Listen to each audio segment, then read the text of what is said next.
we go. Mr. Nicholas, and there he is. I'll turn my volume up. Buongiorno! Hello, mate! You alright? Yeah, not bad, not bad. Mate, that is an impressive tash. Do you know what? I was like, oh, should I do this tash? Should I do the tash? And I literally, 5 minutes ago, was like, quick, find the wax! Mate, it's amazing. Last week I cut my hair for Paul from LoveCars because his hair always looks so Hollywood. This week I tried to grow a massive beard and a twizzly tash, but I need about 6 months for it to look as good as yours. Mate, when was the last time you had a shave? Does that not... well, first question, when was the last time you did anything to that? And the second question is, does it not irritate you when it gets in your mouth?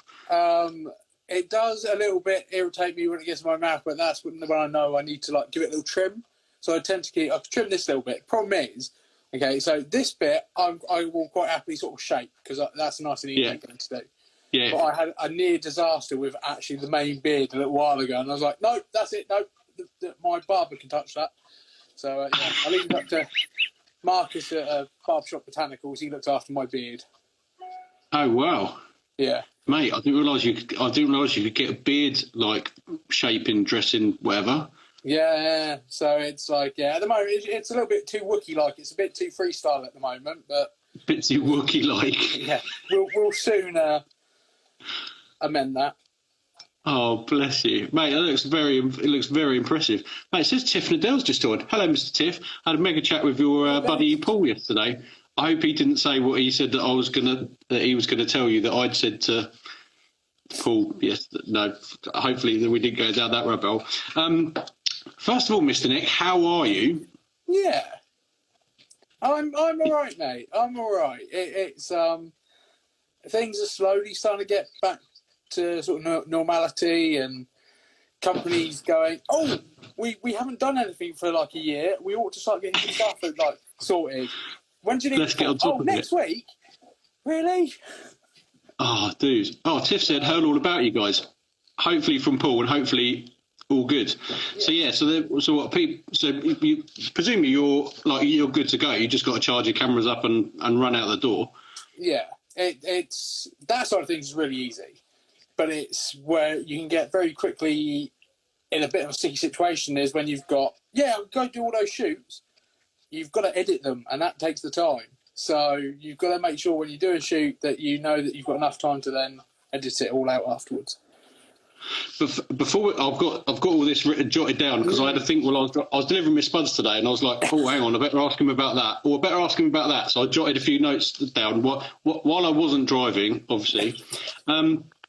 First of all, do you want to quickly say, introduce yourself and say what it is that you do? Yeah, so I am Nick Williams, also known as NWVT.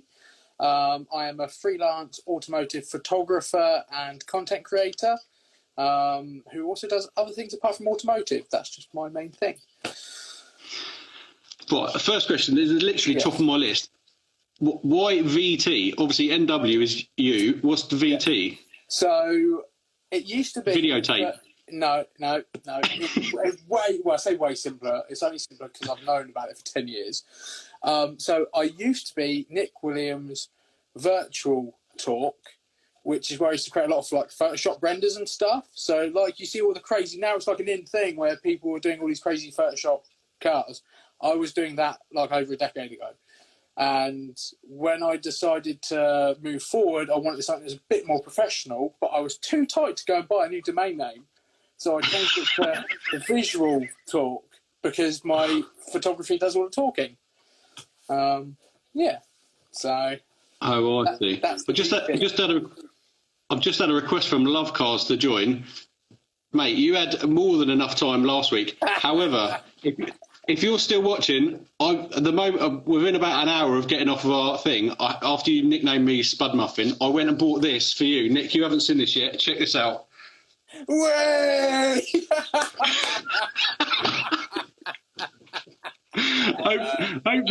Hopefully he's still on it. Yeah, it says he's still on it. So yeah, that was honestly, mate, I was cracking up. Because I turned it into a YouTube video, and then just because I had nothing to do, I sat and watched the whole thing. Because sometimes when you're kind of in it, you can't remember how it all went. So I sat back and watched the whole thing again. And I'm sat next to Tiff. He wants to say hello. He wants to Tiff as well. Party, does he? Tiff and Paul are watching us. They must be seriously bored. Bless them. Oh, mate, it was so funny. And I just saw a Spud muffin, and I just cracking up. I was like, I've got to go get a Spud muffin T-shirt. I sent him a picture of me wearing it earlier, and he thought it was hilarious. Anyway, Paul, we'll get you on another time because you were so funny. I'll have to get you on again. Lockdown productivity. What have you been up to in the last kind of 12 months? It's been a bit of a mix. It started off as a bit of like a shock to the system. It was like, oh, okay. And I still had a few leftover jobs, if you like. I always like to keep a few little bits of pieces off one side that are, they're not important jobs that can just, I'll play about with, or if I've had a crazy idea to try and create something. And that lasted me a good couple of months into the beginning of lockdown. And then I was like, okay, now I'm bored. And there's only so much Netflix and Amazon and Disney Plus someone can watch. Sure. So it was a bit of an odd one, but then we were able to, like, there was a few little jobs that I was able to do basically because of the way my business is set up and everything. I got very little government support, so I needed to keep on working. And it was good. I had some really good sort of clients who were able to still stay open, so I could go and do bits and pieces for them, and be all COVID safe and all that type of stuff. And again, with the automotive industry, a lot of the manufacturer stuff, it's working 6 months to 12 months ahead. So there can be times where my social media may appear very quiet, but that's potentially because I'm out on a project and I can't. You're flat out busy. Can't post about it, I've got to keep it all stum until we're sort of done. It was difficult, but I found my ways around it. And Lego also helps. I have way too much Lego, so. Way too much Lego. Yeah, Lego's like my guilty sin. That's my chill out thing. What guilty? That's cool. Yeah, it's expensive though. How is it? It's worse than when I used to smoke. Don't smoke, kids. It's bad for you. It's worse. It's a worse addiction than that. Oh, dude. Right, that's funny. Yeah, what you saying about not putting stuff out? I think it was my mate Graham told me something about no promotion until publication. I don't know if that's a phrase that you've ever heard of, but which I thought actually that's bang on. So basically, whoever it is that you're working for, once they've put the images, video, whatever it is out, then any personal pictures that you've done and anything else that you want to put out, because you don't want to, put stuff out before they've. You're working for them effectively, so yeah. This is it, and it's become a very grey area a little bit because I still work that way. I refuse. Unless I'm asked specifically by, say, a magazine that I'm shooting for that they want me to grab some bits to put on social, say we've done it, I will not put anything on until 30 days after that's done, because that's the done thing. That's the gentlemanly way that you do this thing. It's I would love to be on occasion going, look at this, but then the magazine hasn't got anything, or the online platform that you're shooting for hasn't got anything. Yeah, and they're paying the bills at the end of the day. This is it. I'm there to do a job, so, yeah. The Nick and Rick show. Mate, I haven't even thought of that. Nick and Rick show. Yeah, that's a nice little spin-off. We can mix up fast cars and cakes, I'm sure, somewhere into that. The Nick and Rick show. Next question. What camera? I've got a few photographer mates. They seem to fall into a certain brand of camera. What's your brand, and what's your general kit that you would take to a photo shoot? So I'm a Nikon guy. I used to be a Canon guy when I very first started, and when I first started as a business 10 years ago, the stuff wasn't. Nikon edged them in their certain field. So Nikon is a lot better for me at low-level light stuff and doing my light painting stuff. Whereas the Canon isn't that great, but maybe in the day shots it's better because it's better at getting reds. I seem to find it's a bit better in a comparison thing. But my main kit bag really is a Nikon D810. It's a few years old now, but it still shoots plenty big enough for 99% of applications. It's a full frame, what they call a full frame camera, so it has a large sensor, so you can. Files are massive, basically. Photos are 70 megs each. before you even start. 70 megs each. Yeah. Wow. So I'll give you an example. I'm working on an edit right now, which has only got a couple of what they call layers in Photoshop put into it, and it's already 700 meg. And probably by the time I finish it, it's going to be a gig. So For one photo? Yeah, for one photo. Oh my days, that's madness. And when you compress it back down again, when you come save it takes a lot of that out, but I keep a lot of my raw files, and the raw build files are that size. So you might have a shoot of 100 images where you've got 100 images that are your finished thing, and they're like 10 to 20 meg, but then you've got all your build files, and they're like a gig each. Good grief. So, and you keep them so what? You can come back to them and tweak them if needed? Or yeah, it's one of those things with a lot of this. I like to be slightly over the top, slightly over prepared. There's a lot of times you won't need to ever revisit it, but you might get that occasion where you've done some work for a client and they go, "Oh, can you change the registration number? Or can we change the colour of the car? Or can we put it into a different backplate, a different background?"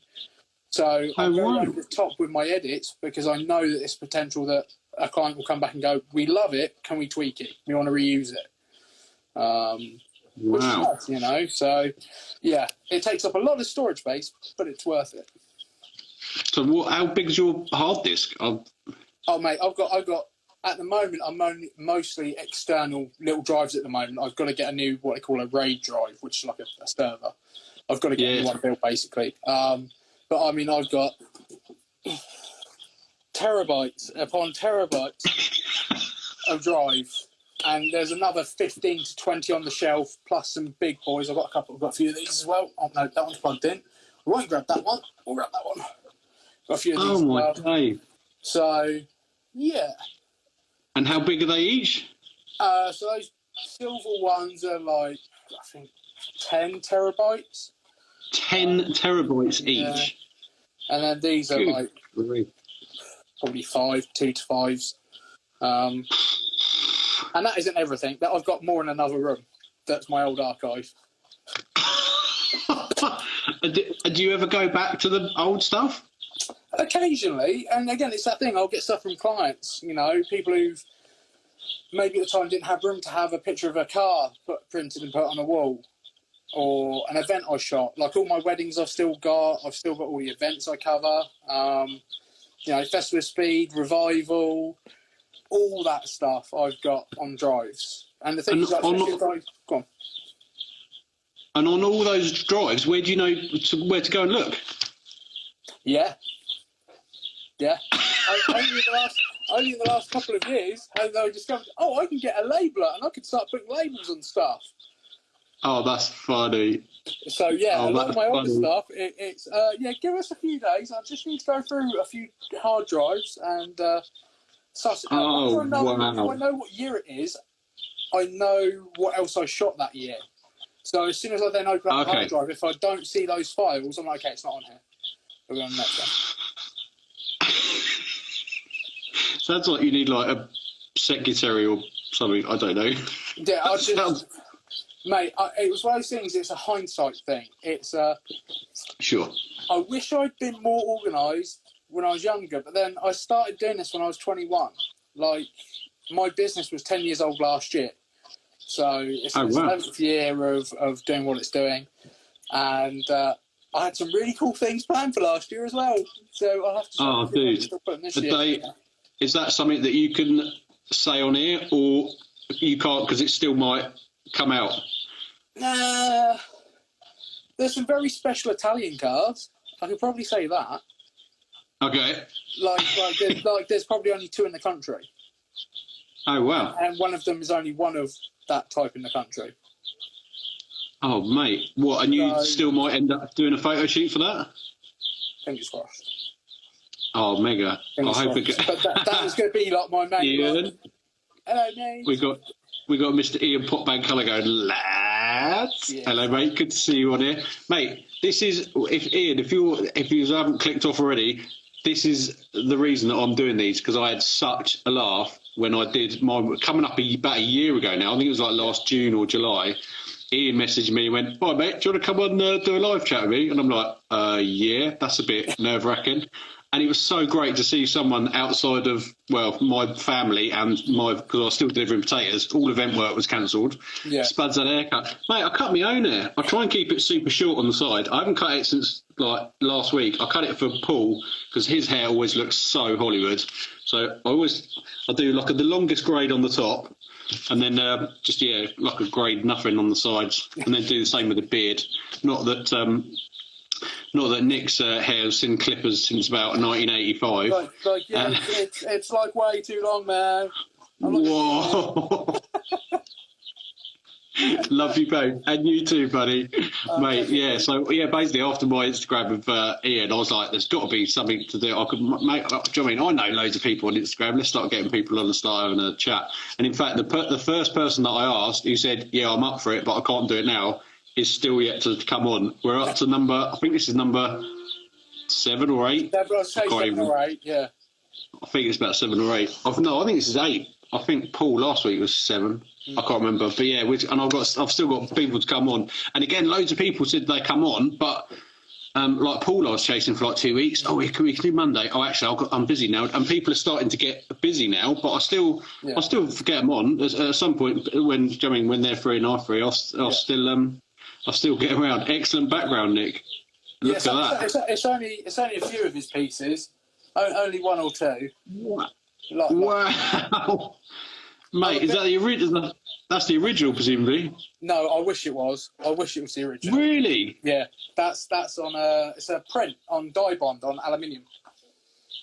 Mate, that's awesome. Is that a Chiron? Yep. So that's a Chiron. That's sick. Look at that. Oh, that's mega, mate. This is like the start of my NWVT. No, Pop Bang Colour Gallery. So there'll be more to go up there, and then there'll be some that'll go across the top. And yeah. Wow. A little shrine to Ian. Yeah. Well, the thing is, I've known Ian now. It's got to be coming to 10 years, dude. I think. Sorry, say again. I think I've known for about 10 years. It's got to be coming up to or close to that. And I loved his work from the first moment I saw him. And then we discovered like he went to university very close to where I live. And it all just had a nice time. We always kept in touch and we'd see each other at shows. And so, one day I'd love to have an original. He knows I have my eye on one of his originals that I really want to buy. Presumably he's done drawings of your pictures. Yeah, well, this is it. That's one of the things. I'm very precious about who uses my work, so to speak. And with Ian, I have no issues because I trust him. I love his art style. And so, I've started off with obviously the drawings, the continuous card drawings, a few originals, which are really nice. But yeah, the grand plan is to get a big boy like the one behind of an original. Mega. Yeah. I've actually got, if I tilt my camera up, I've got right at the top, I've got a GT86 and the remote control GT86 that he gave me when I met him at I think Silverstone. Yeah, it was at Silverstone. Yeah, it was a Supercar Sunday at Silverstone. Yeah. I've got, in fact, it's just here. This was something he did. I think this was beginning of lockdown, maybe, Ian. I can't remember if you're still here. He did his little retired sets. So that's 2 blue LFAs that he used to do the LFA painting. Sick. So, yeah, that's to get mounted up on a wall at some stage. Oh, mate, that's really cool. Yeah. That's really cool.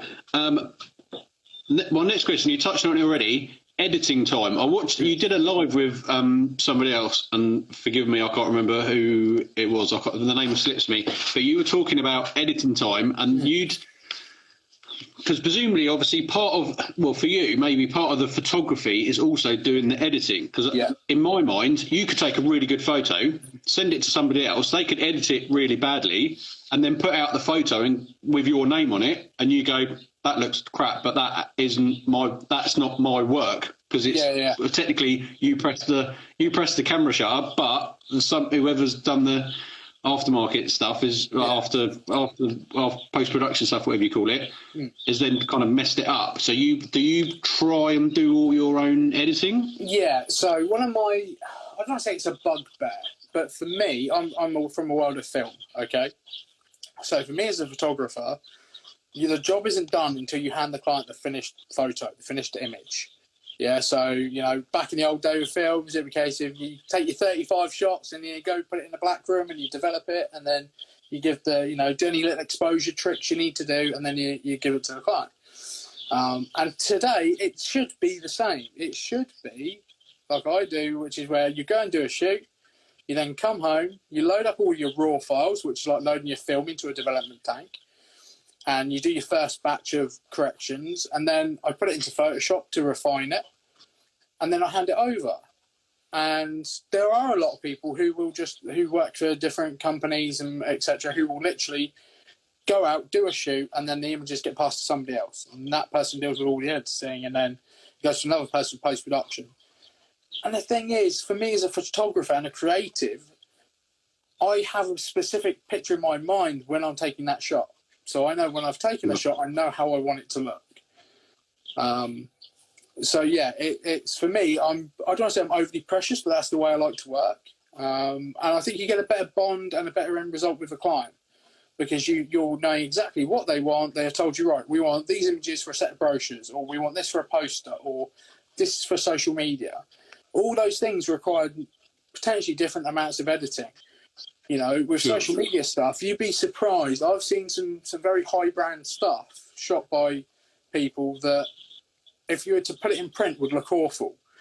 But because it's going on social media and Instagram, where it's squashed right down, it looks all right. It looks fairly decent. You get away with it, yeah. Yeah. Oh, I see.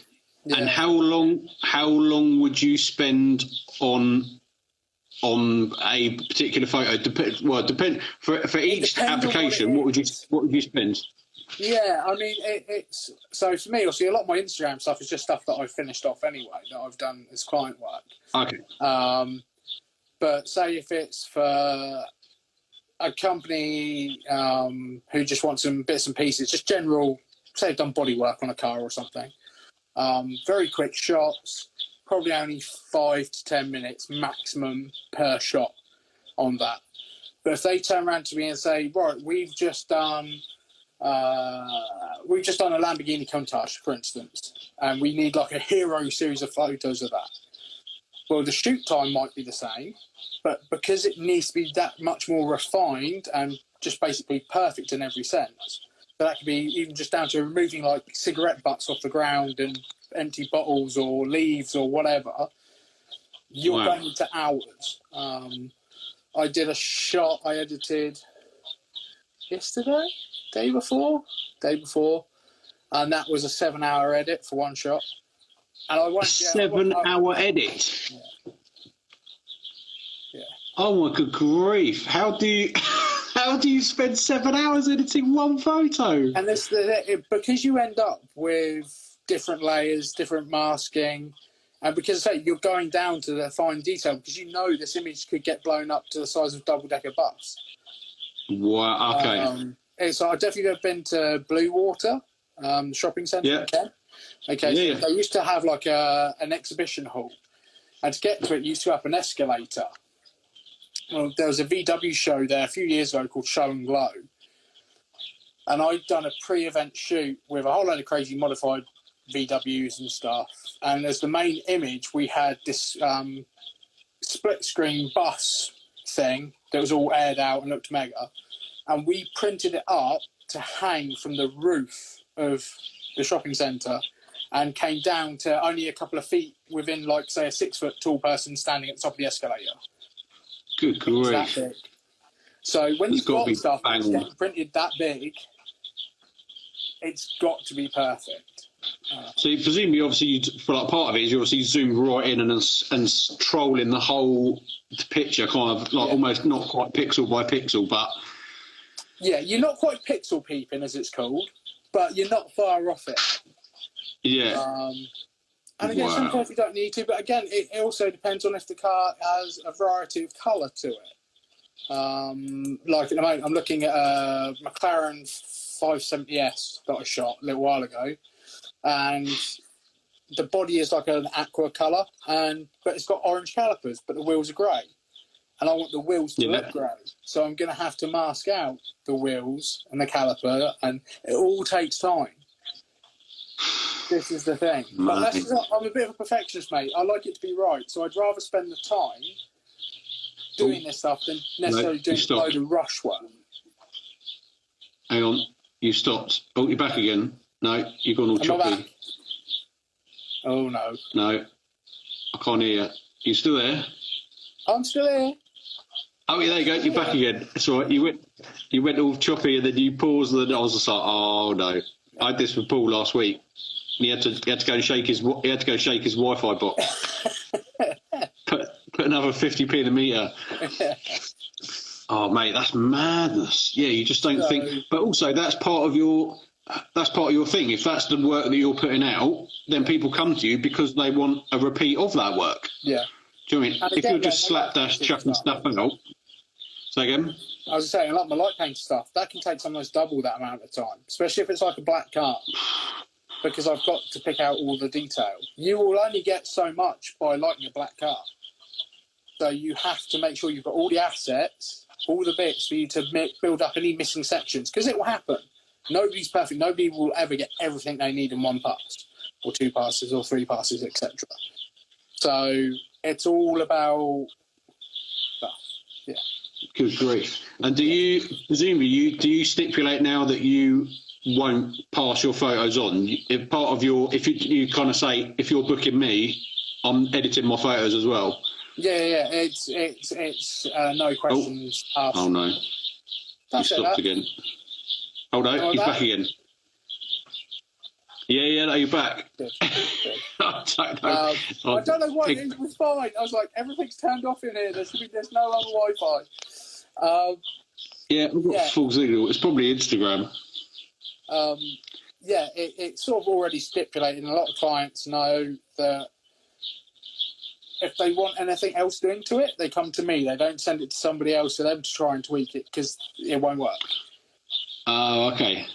Yeah, because the story that you told on the other thing is you sent them, presumably this was in your earlier days, you sent your photo to them and you said, I think you said something like, can I see the edited version before you publish it? And then within about 10 minutes, they'd sent you all your pictures back and you went, there's no way you've edited all these in 10 minutes. That was actually from a more recent job, but yes. That was... oh, wow. Yeah, and that was... You do, because of what you're doing for some of the clients, some of the companies, etc. You sort of go, okay, it is what it is. Just do it. But I want to see it first. And it came back. Okay. And I was like, no, this. No, you're not putting my name to it. If you want to have my name to it, or want to be able to use you haven't. In 10 minutes, what have they done? Just bumped up the saturation and the contrast or something, and then gone, there you go, done. Pretty much. Pretty much. Actually, really bad graduating filters on it and stuff. Yeah, it wasn't. The thing was, it was one of those things. If they'd spent another couple of minutes on each shot, you could have got away with what they'd done. But it was just like, nah. And I've turned down work from companies. I've had some very big industry companies that have approached me to shoot for them, but they want to do all the editing, and I've said no. I'd rather not do the work. I'm not gonna go out there. People have gone, oh, you're silly, it's free money, easy money. You just got to go there and take photos. That's not how I work. That isn't my creative mind. I like to do something from start to finish. The client says it's this, we do it. They're happy. Everyone's happy. Yeah. I've got a hello from Dale Mast. Hello, Dale. Hello. He's from Maguire, if you don't know. He's from where? Maguire's. Ah. As in the car cleaning people, yes. I've got some of your. I can't think what it's called. It's in a blue squirty bottle, ceramic hybrid stuff. Wax thing. I can't remember. It's really good stuff. However, I think the first time I used it, I put too much on, or I didn't use enough water, and it did go proper streaky. It was like that. I remember the first time I polished a car, one of my first cars, and I got a bottle of that other brand in a white bottle with a red label. and some of the SRP resin polish, and I chucked that on and I put way too much on. And yeah, I was there for hours trying to buff it off, and it's like, no. Oh, dude. Yeah, it's one of those. I love a clean car. I don't really like cleaning the car. What I live off is I know that when it's finished, it's going to be clean. Yeah. And I'll try and use products that keep it cleanest for the longest. So stuff that does like water beading and stuff that kind of, because in my mind, if water doesn't stick to it, then dirty water doesn't stick to it, and then it kind of stays clean for longer. So I clean. People recommending me different stuff all the time. Sometimes stuff is good, sometimes it isn't. But yeah, it's when you're driving around in what I'm driving around in, you're not really too bothered about. As long as it looks good from about 20 feet away. I'm a bit worried every time I wash it. There's like more bits of it like falling off, but it's one of those. I love it. I used to love doing it. I find it. I still, if I can now, I find it really therapeutic to do. But I've just, with so much stuff going on, I don't get the time to enjoy it. And bless my old man ends up going, "I'll go wash the van, Nick." I'm like, "Cheers, Dad." Legend, don't do. But it's like I enjoy, especially with some of my car projects. I've had a couple of cars repainted now, and all of a sudden I become really overly precious of like the paint. I'm like, use grit guards and use this, don't use that, and yeah. Oh, you got it, man. You got it. Let's go. Let's move it on. Let's go to. I've got down here photography on a video shoot. So I've noticed you do a lot of stuff with LoveCars. They're there making a video, but you're there doing photos. Yeah. How does the dynamic work with that? Do you pause for them? Do they pause for you? Is there a bit of both? It's a bit of both, really, mate. It's one of those things. I love LoveCars. Tiff and Paul and Matt, all the guys at LoveCars are fantastic, and I've been wanting to work with them for years. Like, I've been a big fan of their stuff, and actually that was one of my breakthroughs through lockdown, was that Paul came to me and said, "Look, do you want to come and do some shoots with us?"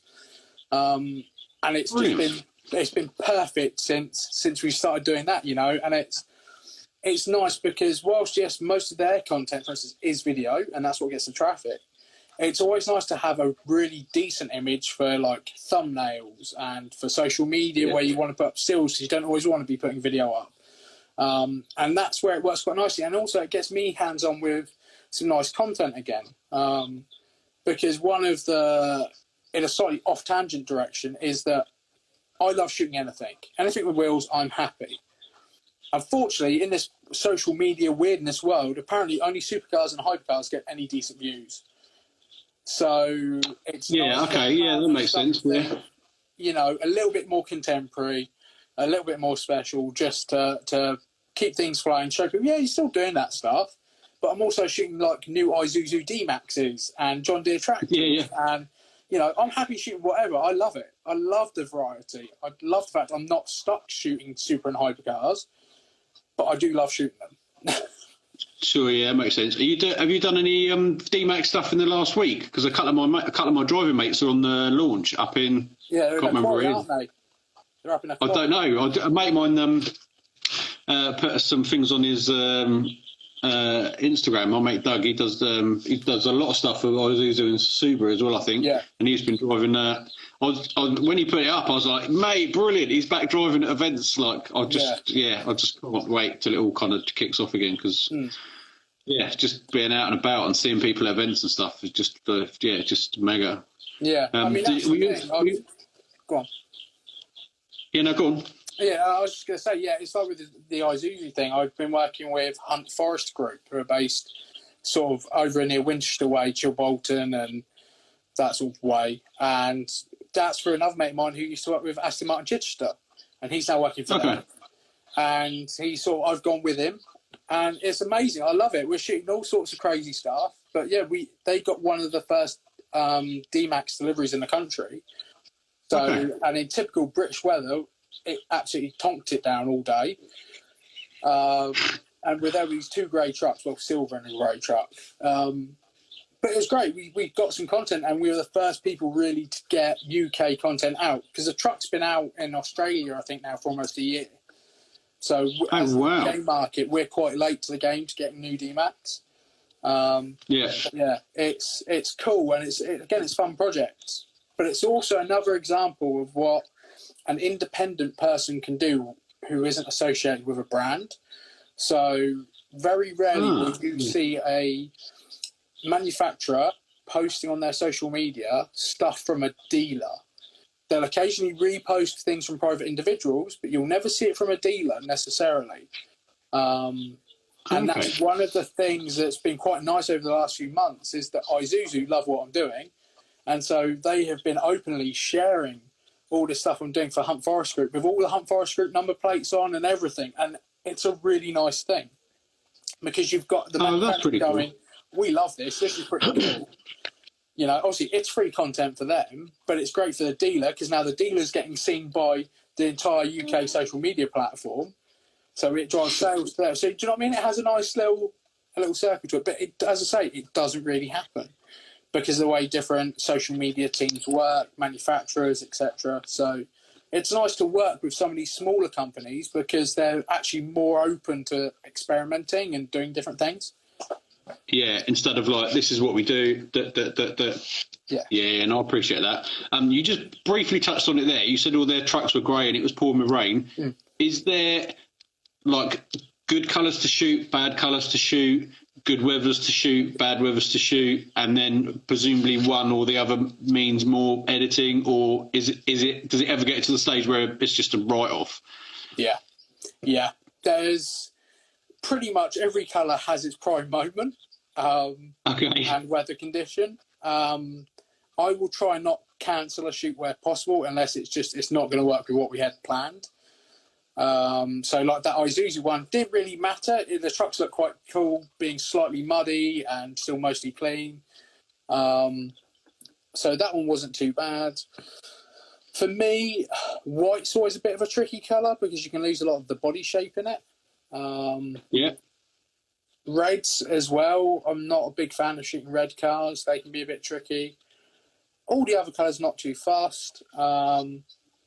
When it comes to like my light painting stuff, it's seasonal. So it's better for me to do light painting basically autumn, winter, when it gets dark early.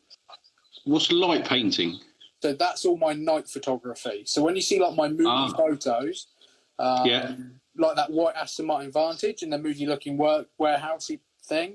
That was shot in a tunnel underneath the A3. Light painted, and then I've dropped it into a different backplate, so that's a completely see-through background. Wow. Oh, that's madness.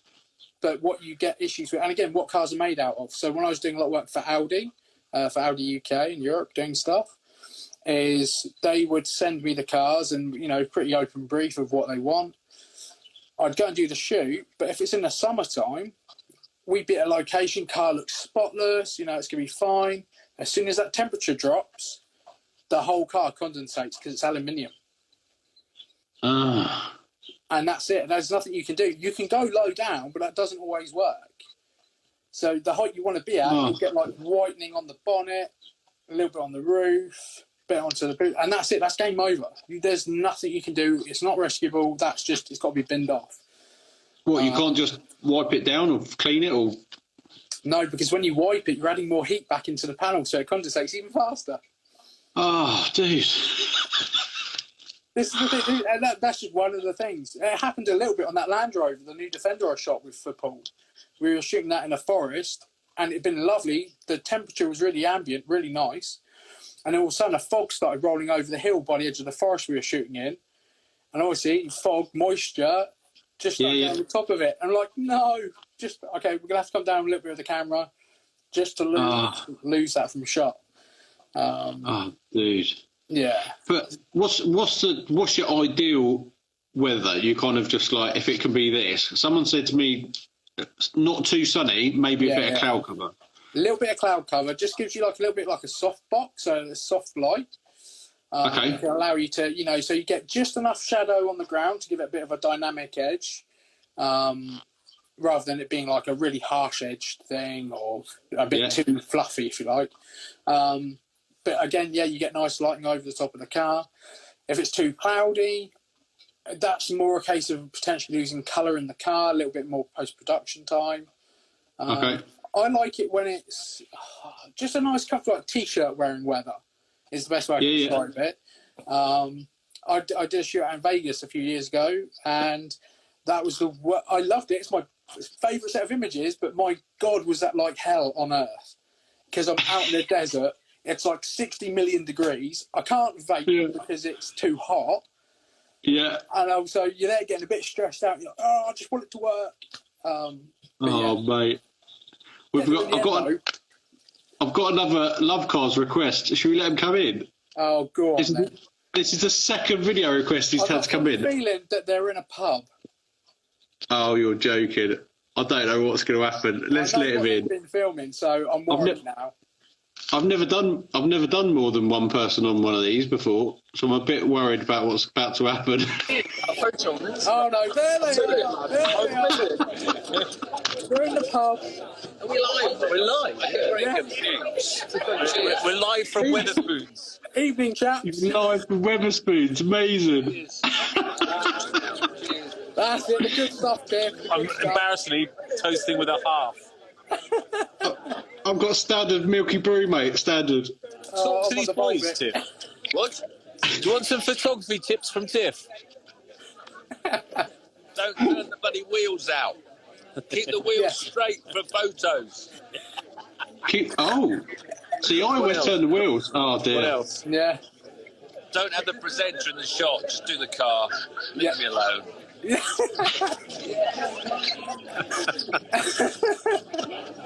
What is he like? And tell him he can get his hair cut now and the moustache. It can all come off. Look, I've had mine done. It's over now. You can get back to the barber. So take that bloody tash off and cut your fucking hair. Oh, can we swear? Sorry, please. Sorry.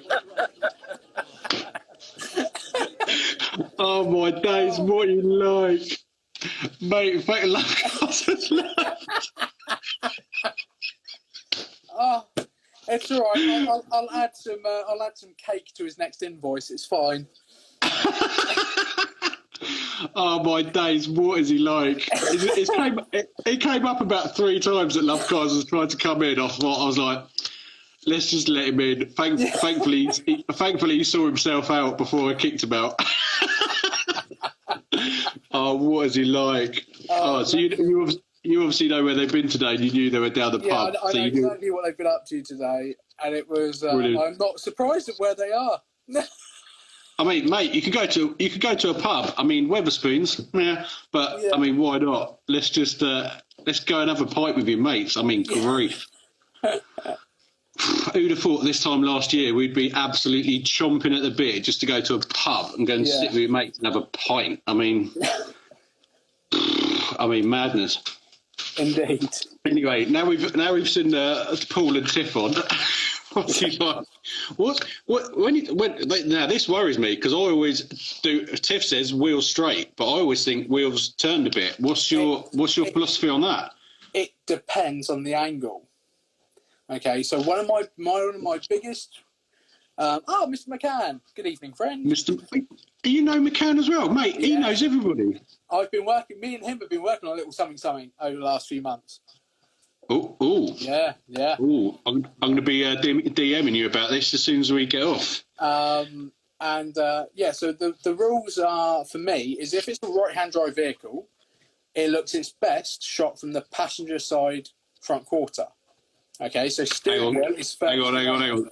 Say that again. If it's right-hand drive, you shoot it from the passenger corner. What? Because you don't want the steering wheel in it? No, because you want the steering wheel as far away from you as possible.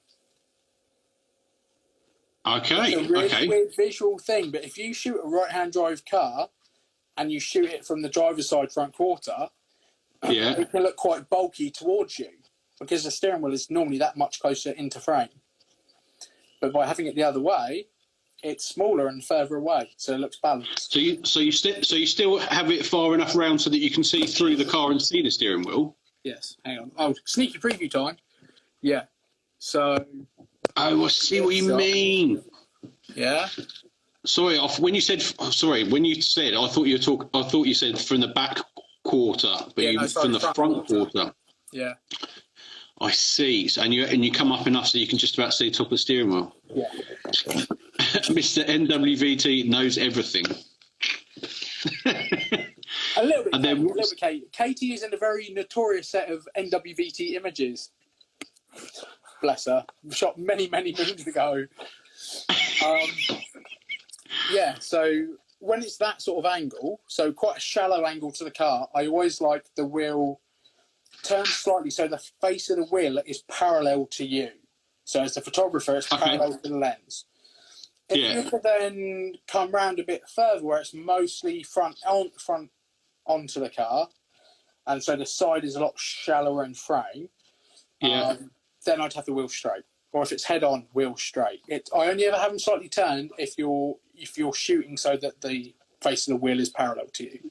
Right, so if you can get away with having the wheel flat, then have it turned. If you can't, come on, Rick, it's not difficult, mate. I'm only a simple man. I'm just a van driver. I'm just a van driver at the end of the day. I don't confess to know anything. Oh, that's interesting. Okay.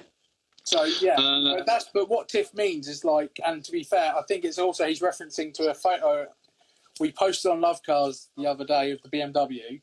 Of the M4, where it's sort of a front quarter shot ironically from the driver's side, but the wheel was quite straight. It's got like a tiny couple of degrees, but it's noticeable. Right. And you just lose that edge where the rest of the shot looks amazing. That OCD in you, like that wheel should be straight. Send me that photo after we finish because I can't picture what it is that you mean, but yeah, when we get off of it, send that over. Yeah. By the way, you didn't make it easy for me. When I said to you yesterday, send me a couple of your favourite pictures so I can drop into a story, and then I put my phone back down and it's going ping, ping, ping, ping, ping, ping, ping. And I loaded it up and you sent me like 20 pictures. I'm like, you have not made this any easier. Welcome to my world. People go, oh, just send us a couple of photos. I'm a photographer. I'm just like, here's some vague ones. I thought we'll go for something based at the circuit because we both have an interest with that place. And it's like, in fact, talking of my my witchcraft on the computer, you posted an image earlier which is basically all fake. Oh, which one? The red trucks. Right, I was going to ask you about that because I couldn't work out how much of that is live or not. So the trucks and the way they're parked is how they were in the location. Yeah. But the background wasn't fitting for obviously their Ferrari branded truck. So we're thinking it's got to be a little bit motorsport based. And I just so happened to have a whole load of background images that I took at Goodwood when I did another project there for occasions like this, where I know I need something that's, it suits the brand that we're representing. So you take a load of pictures with nothing in the foreground, knowing it's going to be a background. Yeah. And then we plan to, so then that way, the only thing you have to watch is obviously not always will my angles be the same. It might not work. And it just happened to be on that occasion, it worked amazing. Right. Indeed, Harriet, they are the best looking trucks out there, red trucks. It looked awesome. Yeah. It looked awesome. And also whatever you've done with the, like when I first looked at it, it almost looked like a kind of a pencil kind of drawing. Yeah. It looks really cool. The thing as well, to be honest, not too much post-production went into that actual background shot. That's just a case of good photography. It's having a polarizer on your lens that can bring out the right colours and saturations in what's around you, so the sky and the greenery and stuff. But then it's also, I like to tone my backgrounds down just a little bit so that then we can have the vehicle popping in its actual colour. So the colour is its real colour for the car, but the background is a little bit softer. Yeah. Oh, I got Sid North trying to call me. Sydney. Oh yeah, Sideways Sid's trying to get hold of me. I know, Mr. Sideways. But he tried ringing me the other day, but I was watching a film with the family. But I will ring him back after this because I've been meaning to chat to him for a couple of days. Mate, he's been a busy boy. I don't know too much about what he's been up to, but he's got good things ahead of him, I think. He's got some good things ahead of him. That was very well put.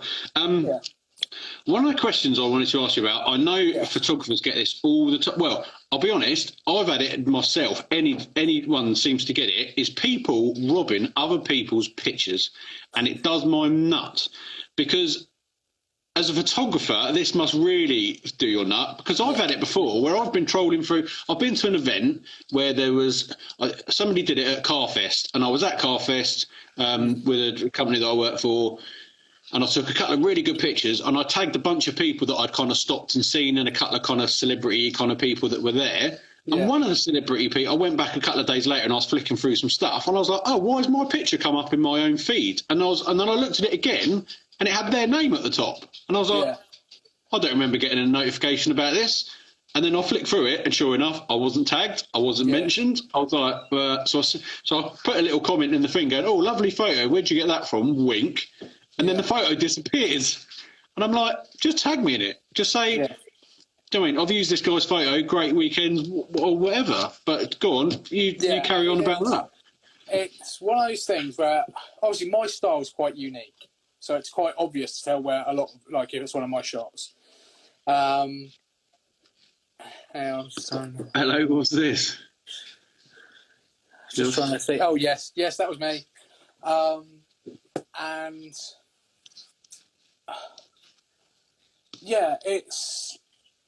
I don't like to overly watermark my stuff.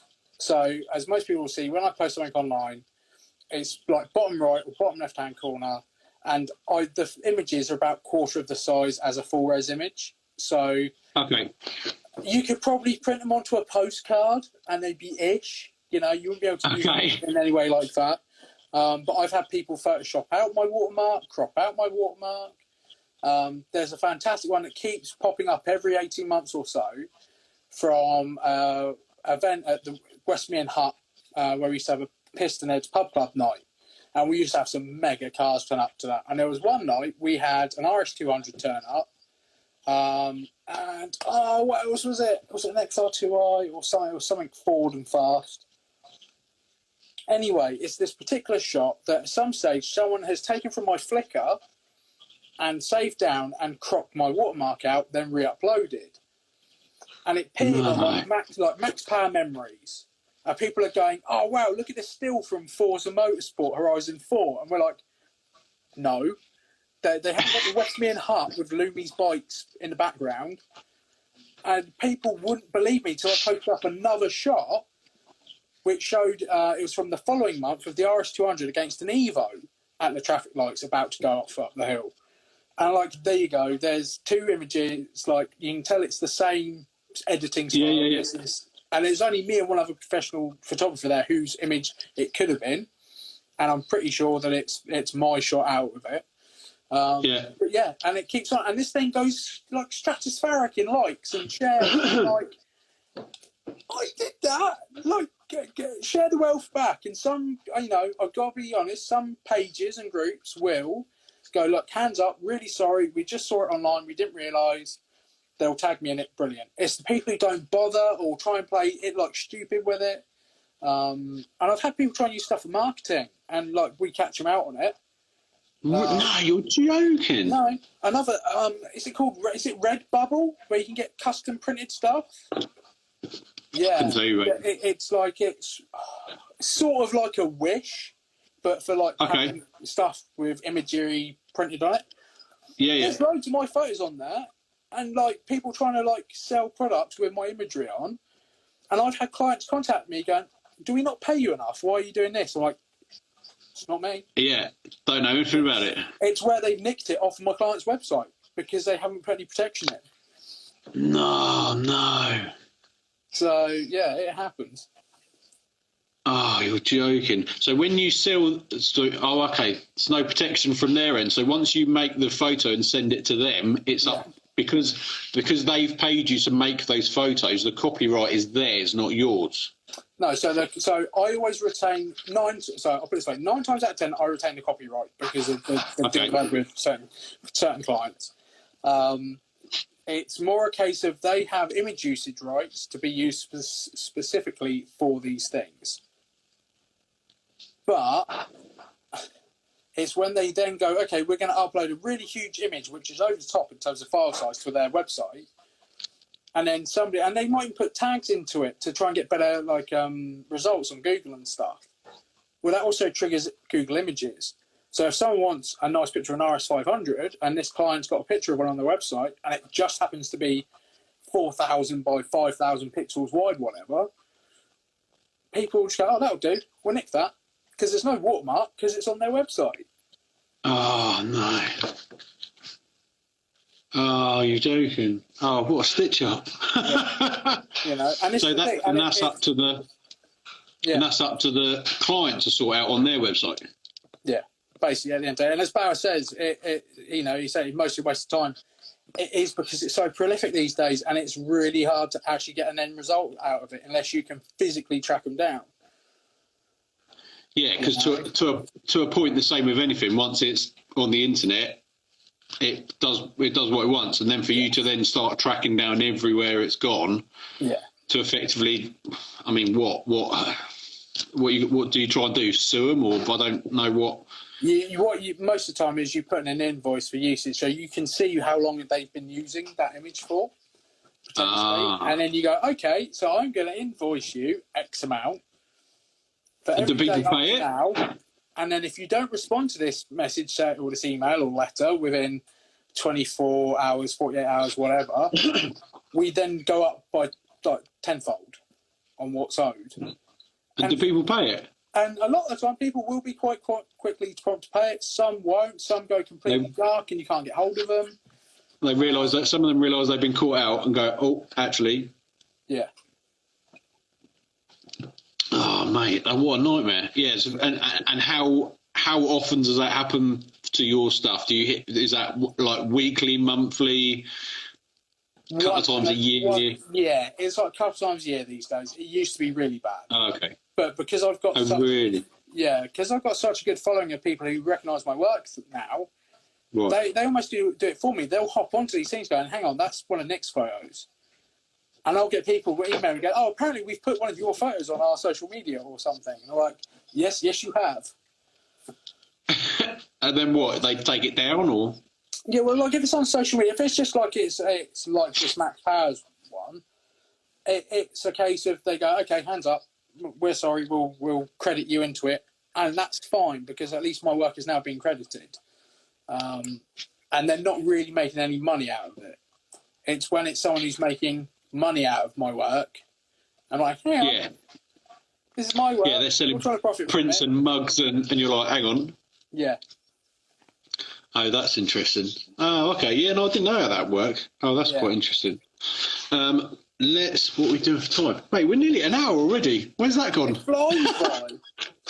Mate, when I first started doing these, I thought, I'll get whoever it is, I'll ask them a couple of questions. Within about 10, 15 minutes, I've got some general questions to ask them.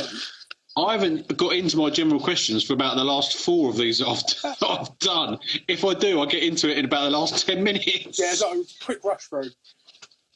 Oh, mate, I pretty much covered most of what we talked about. Talked about LoveCars. You were down at Goodwood for. I noticed Shmee on your thing. You've done a few shoots for him. Yeah, I've done a few bits and pieces for Shmee over the years. Again, ironically, we both started the same year. So we both celebrated 10 years of doing our own things last year. Yeah. He's obviously my first shoot for Tim was I've got one of his Aston that we didn't really do anything with, and then I think it was his R8. That was the first one. He had that almost like a Merlin purple R8 wrapped R8, was blue, I think. Oh wow! So he's a nice bloke, isn't he? Mm. Do you know this? I get on fire. I know some people might have issues with Tim. But do you know what? Every time I've dealt with him, he's a really nice bloke. He's always been honest. You know, I've got nothing negative or bad to say. He's been so good to me, to be honest. It's a nice friendship. You know, we'll have random chats, and I sometimes get the down low on what's coming before anybody else, which is quite nice. And we start planning things. Okay. Yeah. But yeah, and there's a few bits. But again, there's times where I've missed out, like when he had all cars in his last unit place where he had all his cars together. And I missed out on it because I threw my back out literally 48 hours before the shoot. I couldn't move. Dude. No. So yeah, there's still cars. The last big shoot I did for him was the GT, which is now like 3 years ago. Wait. So I got a dog warning. I don't know why. That's all right. And so I've still got like the Senna I still need to shoot. We've got some other pieces I've got to shoot. But yeah, so hopefully he'll be back from the US soon, I hope. Me and him can go and do some bits and pieces. Amazing. But yeah, that day at Goodwood was utterly surreal because that was me, Sam Moores for photography. Yeah. Who's another good friend of Tim's, and I've known Sam for years. We had Joe, Mr. Achilles there. Who else did we have there? Oh, I've forgotten his name, but he's got like a classic Mustang, does a lot of stuff with Tim. Was doing a lot of stuff with Tim. But yeah, you know, we had all his Focuses there because he even tracked down the people who bought his old RSs. So okay. We had to get a shot with all of his Focus RSs, which was kind of cool. But then because we'd swung it to do it at Goodwood, Ford had got involved. So Ford brought down the black GT40. That's it. Alan Man Racing brought their car down. Yeah. And so we had this real cool, and I'm a Ford guy, you know, I had a Focus RS Mark II. I love fast Fords. That's a bit more my thing. And I loved it. I absolutely loved it. And we did, that day was a long day because we spent most of the day at Goodwood. And they were like, oh, hang on, we've got to go to Alan Man Racing now because they said we could do a night shoot there. So it's then like an hour driving from Goodwood to Alan Man. Oh, wow. We're in the workshop and I'm completely freaking out as a Ford nut and going, there's the Bristol Ford GT40, it's on wire wheels and everything. It's like it's not even been Shelby-ified, you know? It's they were originally built. So that was in there, and we've got his car in there, and I was just like, is this happening? And that's the thing, when you have a bad day, okay, if you have a low time as a self-employed person or a creative or whatever, it's those days you hold on to because you go, yeah. If I was a normal 9-to-5 job, I would not be able to do this. Yeah, 100%. It's mind-blowing stuff. So yeah, that's up there as a good one. Oh, amazing. Yeah, I'm very much in the last kind of few years, I'll spend any money that I've got on making memories rather than stuff. Yeah. I mean, I'd rather go and do a trip out to the Nürburgring or go on holiday with my family or go and do a track day rather than look how posh my car is. Well, I've never been able to say that. But yeah, I'd much rather have memories. And like you say, I mean, looking back on stuff, it's almost the beauty of starting to do kind of some YouTubey stuff is that to be able to look back on videos that I've made and go, actually, that was a blooming good day. Yeah, it's exactly. almost like a video log for yourself. If other people are watching as well, brilliant. Yeah. Quickly, we've got to go. Of course, also, I've heard Mrs. was very quietly, very covertly trying to do dinner in the kitchen because it is also 8 o'clock and we haven't eaten yet. I'll quickly touch on your car collection / your van. I don't know what you can say about what cars you've got in the stable and a little bit about your VW van because that looks pretty sick. Yes, the van, fingers crossed, everything goes together. Something might be happening to the van, but that's all I'm saying because nobody else knows. This is like Spudcast exclusive, but things are in development and happening. And if you think my van's a bit crazy now, well, just be prepared. So yes, I have the van. That's my long twin turbo V8 with nitrous. Not quite that extreme yet. So people who know me know that I go through cars probably quite quickly normally. And only special cars to me stay with me, if you like. So the van I've had for 5 years now, it's 10 years old this year. And so I'm like, yeah, it needs some magic and I love it to pieces. So the van is going to have some stuff done to it, hopefully very imminently. I have my BMW, which is a 1996 E39 540i Touring. So it's the V8. Oh, nice. Yeah, nice. She's a bit of a special one. I have a way, okay, I don't know how it happens, but I have a way of getting cars and then finding out they're a little bit special. So this car was a pure fluke of calling out my mate Sam at Hard Up Garage, and he was taking his car for scrap. And it was literally a call of, I'd called him and gone, oh, what are you up to? And he went, oh, I'm taking the car for scrap. And I was like, oh, what is it? And he just went, oh, you want one of these? And he told me what it was. And I said, bring it to my house. So He was taking it for scrap? Yeah, so basically it'd been owned by an oldish guy. Had been in a slight front end prang where it'd done the bumper and a headlight and creased the bonnet. He'd patched it back together, but the guy was just like, I want something smaller now. So Sam was like charged with just like getting rid of it, and Sam thought, oh, I'll probably just weigh it in. And yeah, to be fair, for an E39, it wasn't rotten at all. I've had to do the seal repairs. I had those done by a friend down at Coltec Classics in Poole. He repaired those for me, and then some other guys at QCA in Fareham. They've got a really cool little body shop, and we stripped the car, and it's had a full glass out, panels off, doors off, repaint in its original colour. Good grief, man. I've changed all the interior out on it, so it was like that beigey sandstone colour. Yeah. I managed to track down an original Oxford green interior. So it now has green door cards, green carpet, green dashboard, green everything, black back seats. And then to slightly mix it up a bit, because this car, the long term is to manual convert it, to get rid of the auto box, because it's awful. But I have got awful seats going in it. What's the matter with the manual box? No, the auto box is awful. Sorry, it's got auto. Sorry. Yeah. So I want to convert it to a manual.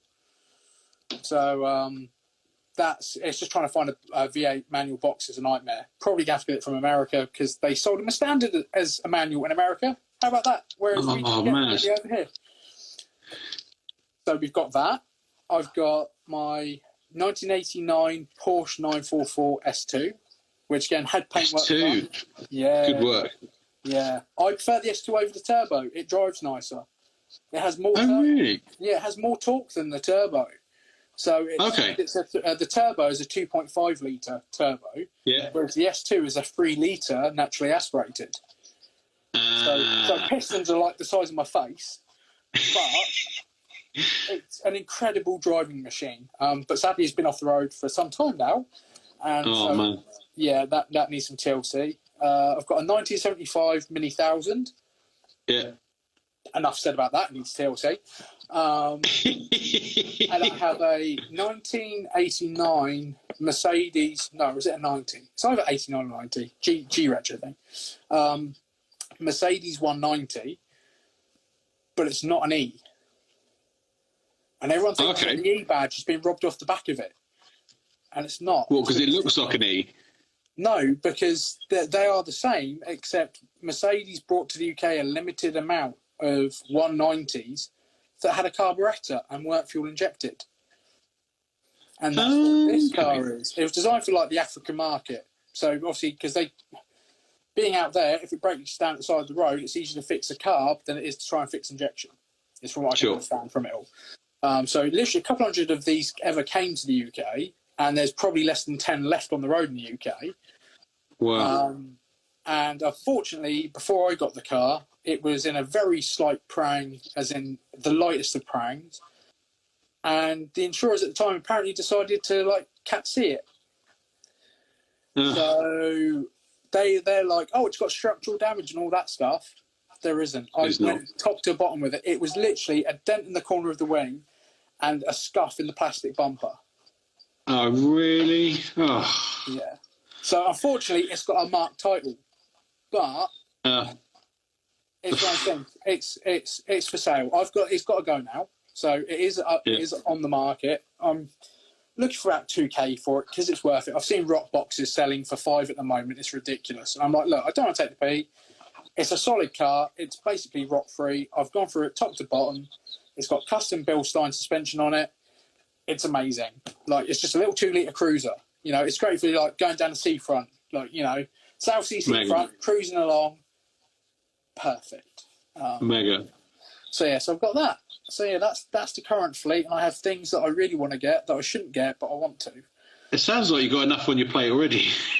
The problem is, mate, I try and stagger doing things to the cars so that I always not keep an interest, but I just have a nice flow. I'm always dabbling. Yeah. And I'm halfway through doing something with the BMW, and then an opportunity for something to happen to the van has appeared, And I'm Yeah. like, I can't turn that down. So I'm like, just all the work. I need all the work, all the money, so I can get these done. You sound like my mate and your mate, Rich Chunk Newton, Yeah. who. Mate, every time I say, I've got this project, I'm going to do this, and then like one of his other projects, I bought this last year, but I haven't had a chance to do that yet, and then some stuff does get done and some stuff doesn't get done, and he's just like, I know, oh, actually, I'm selling this. I'm like, I didn't even know you had one of those, and he seems to, I think he's got little pockets of cars dotted about all over the country. So he'll then go, oh, I'm going to sell this car now. I'm like, Rich, you can't sell this now because I want it and I can't afford it right now. Put it back away so I can afford it. It's not fair. I swear he's still got a collection of Skylines somewhere. I think he's got an R32, 33 and 34 dotted about all over the place, and then some Sunnies and some... Hakusaku, whatever it is, the early one. Yeah.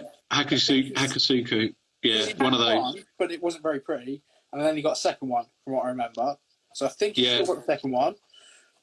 He's got an R31 wagon, which is just, again... Fast wagons are my thing. I love a fast wagon. That's why I love my 540 because it's a Tourer. Yeah. You know, it's subtle. You know, it's nice to leave a 911 that's sat at the traffic lights. And, yeah. It's he has such a cool car collection. He really does. Yeah, he's got good taste, bless him. Yes, he has. He is a car connoisseur, is what that man is. He is, yeah, and none of it's too too posh and silly, but it's just retro and cool. Yeah, I've got a lot of time. I've got a lot of time for his taste. I sort of, you know, that's what I kind of like. Like the T5 is my newest vehicle, and probably will be my only new. Like that'll be as new as I probably want to go. Yeah, you've got to get yourself about, haven't you? Yeah, you know, and it's the new. Not be fun. The new transporters are a bit pants. They got all this AdBlue stuff and. Yeah. They break mine. I just have a DPF and that's fine. You know. Yeah, I haven't got that. I've got a 57 plate Transit, which I bought it about 6 months old, and I normally have them for about 10 years, and then chop them in. And when it got to about 10 years old, my garage said, "Don't get the new Transits; they're terrible. The pistons are apparently made by Cadbury's." And 30,000 miles, and they melt. So I was like, well, I really like this van anyway, so I'll keep hold of it. Yeah, I've just had a reasonable bill for. Say again? I said, that's in my van. I'd rather spend the money into doing stuff to this than, you know. So that's what I'll do. Like the BMW, I'm building. If I could have gone to BMW in '96 and ordered my dream spec 540, that's what I'm doing with that, and that's what I'm going to do with the van. So, brilliant. You know, I'm hoping down the line, I think the biggest mods that I want to do to the van will be hybrid turbo, and I want to convert to four-wheel drive. So I want to put 4-mode running gear into it. Oh, wow. Because it's all the same. It's like Lego. It's all literally plug and play. So I just have to find the DSG 4Motion gearbox and bits, and then it all goes in. All the mounts are already there on the body shell. It's just literally put it in. Oh, look, it's four-wheel drive. So is yours already a DSG? Yes. Yeah. Oh, wow. So all your dash and that all stays the same? Yeah. And the joys are, what the thing that's easier with this is the early vans, like mine, that have a 7-speed DSG, they run an RS3 gearbox without the transfer case, effectively. So my gearbox has launch control, which is one of the things we mapped into my van. Okay. Because it's RS3, so it's a diesel engine, but it's all the RS3 front end. It has the bigger drive shafts on the front. Wow. Yeah, it's better than the Sportline. Sportline didn't have the RS3 box; they had a weaker box with smaller drive shafts, which is why they always break. Yeah. Oh, so mate, it's not crossed. I can find, because that's what I'd ideally do. You see, is chuck just a proper RS3 gearbox with its built-in transfer. Into the van, because then it should theoretically be all plug and play. And then we can have Supervan, mate. I'm looking forward to that, mate. Looking forward to see that, mate. We've been on for an hour and a quarter. I'm getting some evil looks for somebody. Some people want their dinner. Mate, it's been absolutely mega catching up. I'm so glad I have, because I'm always fascinated about what you do and how you work. So I've managed to quiz you about some of that.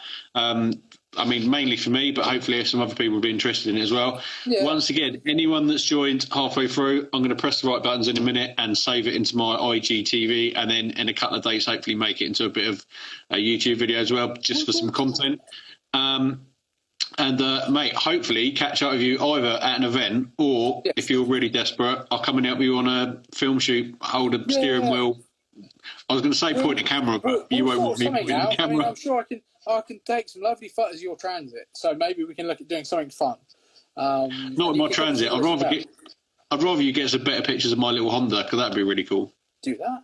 We can do that. I'll look after you, mate. I had one of those. Not many people. What, a little Civic? I had a little Civic, and I was going to build it into a time attack car, and the place I was building it at, ended up getting scrapped, and I was really sad. But I had one. Oh, mate, honestly, mate, I love it to bits. I've had it for about 10 years now. I've got to the stage where I can't see myself in anything else. It's like part of the family. Yeah, but that's the thing. They're such a great platform. There's a reason why there's one on Mighty Car Mods at the moment. If you haven't seen it... Oh, yeah, my mate Dan's into that at the moment, Yeah, they're doing one on Mighty Car Mods, and they're going through it all and showing all the snazzy stuff, all the hard race parts. Oh, grief. So I drive mine every day. I can't be doing silly bits and pieces with it. Also, I've got no money, so I can't be I have to do maximum bang for buck on everything that I do to it. That's why we need to get your YouTube channels up really high, and then we'll get people just being like, look, we want to put all our bits on your race car, Mr. Spud. Yeah, 100%. Okay. So then it'll be turboed. It'll be have it proper nut and bolt rebuild. Get all the rust off it. Because mate, earlier, this is one of the wonderful things. I guess I should have picked him up on it when he was in here earlier. There was a guy in here earlier called Race Cow. Okay. Race Cow. Yeah, Race CAL for calibration. Okay. Right. His name is Roman. He used to have basically the world's fastest CRX. And that car was amazing. It was in Time Attack. It's the one. So if you search for like 2013, Race Cow. Honda CRX Time Attack. It was sponsored by, it was built by a company called Eurospec. Yeah. And it featured on Speed Hunters and everything else. It had a K24 on it with Road Trek supercharger. It was like 650 horsepower. It was amazing. And something that weighed nothing. There are photos of it. Is it Cadwell with the mountain? Yeah. There's photos of it airborne there. Mate, because you've got to get a mega driver because it's so short. Like the bit at the bottom of the hill before you get to the hill is so short. You've got to have mega power to propel yourself up that hill. Oh, yes. But he works for Cyvex, or was doing work for Cyvex. My little Civic, I had to change down twice to get up that little hill.